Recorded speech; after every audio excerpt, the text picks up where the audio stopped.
Now, with this topic we're about to talk about now, it's going to be opioids.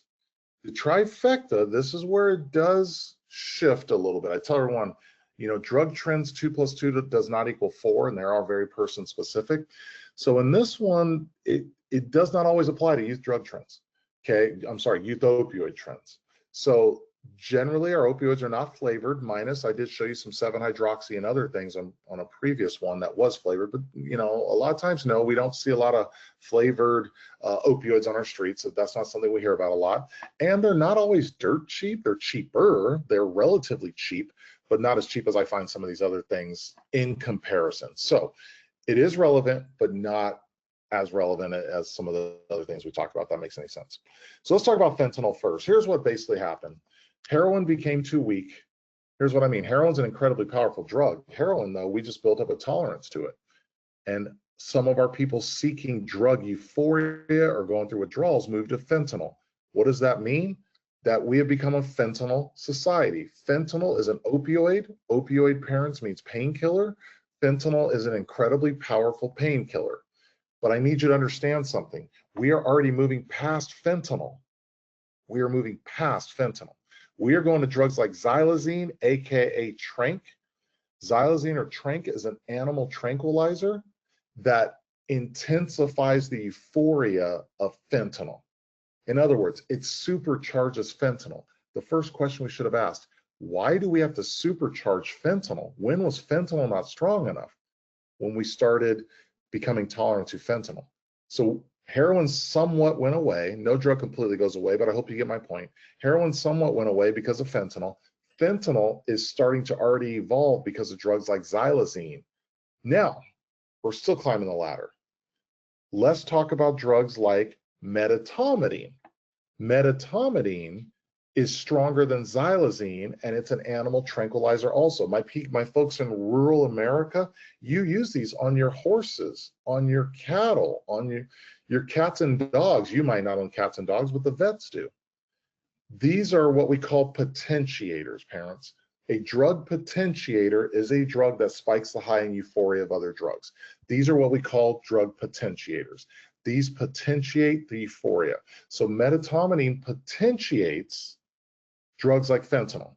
These are generally not used by themselves. Medetomidine, xylazine are generally not used by themselves. They're used in conjunction with painkillers. So the DEA has put out a warning, and our federal government has put out a warning about carfentanil, which is significantly stronger than fentanyl. Carfentanil is used on elephants. Guess where we're finding carfentanil? In the drug supply. What does this mean for your kids? Do I believe all your kids are going to go looking for these? No, I think many of your kids realize they're lethal and these drugs could take their lives. I think many of your kids know that, but if they don't, we need to be teaching them that. Parents, you need to be talking to them about this stuff. But also, you need to be talking to them about how this stuff travels in mislabeled pills. In pills that are labeled as other things, non-opioid, that your kids might not see dangerous, and a drug dealer has put these products in said pill. You need to be talking to your kids about that also, because this is what is going on, right? You've heard the one pill can kill campaign, which is an excellent campaign put out by the government. There's a lot of information there also. Finally, Narcan. I cannot speak highly enough about this. Everyone should have Narcan, in my opinion. You can buy it at Walgreens, Walmart, CVS. They all carry it. It's usually behind the counter when you check out at the register, or contact your health department. Most of them give it out for free. If you're in a city with high opioid use disorder rates, they have Narcan vending machines in a lot of those cities. But if you're more in rural America or maybe a county that doesn't have that, call your health department. A lot of them have free Narcan. You can just go pick it up. It is temperature sensitive, so be careful leaving it in extreme hot, extreme cold, and we're going into, that spring, now summer season in places like Texas where it gets very hot. But have Narcan on hand. It might save your life or somebody else that you love's life. Have it on hand, okay? Finally, this is what we call loperamide hydrochloride. What the heck is loperamide hydrochloride? It's Imodium. Make a long story short, do you guys realize that Imodium is being stolen and it is a drug that's being used and abused also? Why Imodium? Why are people using and abusing the drug Imodium? Because Imodium works like a painkiller in higher doses. It works like an opioid, which is a painkiller in higher doses. So if someone says opioid, narcotic, painkiller, they're talking about the same thing. It's just terminology. okay? But Imodium works like that in higher doses. This is why you've seen so many warnings on Imodium. So when we talk about what you can do, I've highlighted multiple things. Share this information, talk to your kids about it. When it comes to opioids, do not be afraid to talk to your kids.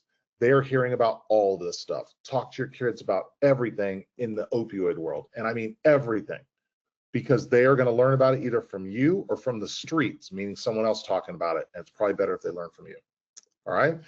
Welcome, you guys. This is the end of our series. I appreciate you guys being here. Thanks for hanging out with me. Jermaine Galloway, Tall Cop Says Stop. You know how to get a hold of me if you have questions or need help with anything. Take care, everyone. Stay healthy, stay safe. Thanks, guys. Bye.